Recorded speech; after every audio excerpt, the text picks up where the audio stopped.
Gas সংকটে ৭ মাস ধরে বন্ধ ব্রাহ্মণবাড়িয়ার আশুগঞ্জ সার কারখানা। প্রতি মাসে ব্যাহত হচ্ছে ১৩৫ কোটি টাকার ইউরিয়া উৎপাদন। এতে লোকসানে পড়ছে লাভজনক প্রতিষ্ঠানটি, নষ্ট হচ্ছে মূল্যবান যন্ত্রাংশ। এই অবস্থায় দ্রুত গ্যাস সরবরাহের দাবি কারখানা সংশ্লিষ্টদের। ১৯৮৩ সালে বাণিজ্যিকভাবে যাত্রা শুরু করে ব্রাহ্মণবাড়িয়ার আশুগঞ্জ সার কারখানা। এখানেই উৎপাদিত সার সরবরাহ করা হয় ব্রাহ্মণবাড়িয়া সহ ৮টি জেলায়। কিন্তু গ্যাস সংকটে চলতি বছরের মার্চ থেকে বন্ধ আছে এর উৎপাদন। এতে দৈনিক অন্তত ৪.৫ কোটি টাকার সার উৎপাদন ব্যাহত হচ্ছে বলে জানান সংশ্লিষ্টরা। বলছেন, ২০১০ সালে সরকার গ্যাস সরবরাহ সীমিত করার পর থেকে বছরের বেশিরভাগ সময় বন্ধ থাকে এর উৎপাদন। এতে বিসিআইসির লক্ষ্যমাত্রার 60% সারও উৎপাদন করতে পারছে না কারখানাটি।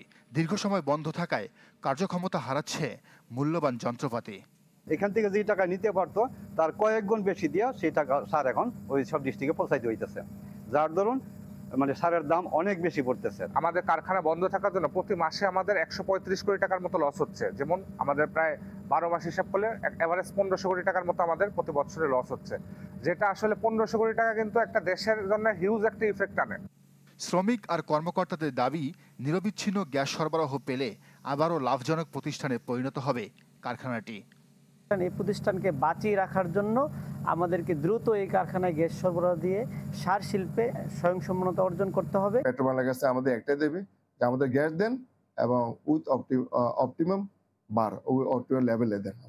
বাখরাবাদ গ্যাস স্টেশনের কর্মকর্তা জানান, আশুগঞ্জ সার কারখানা চালানো হবে কিনা তা নির্ভর করবে বিসিআইসির সিদ্ধান্তের উপর।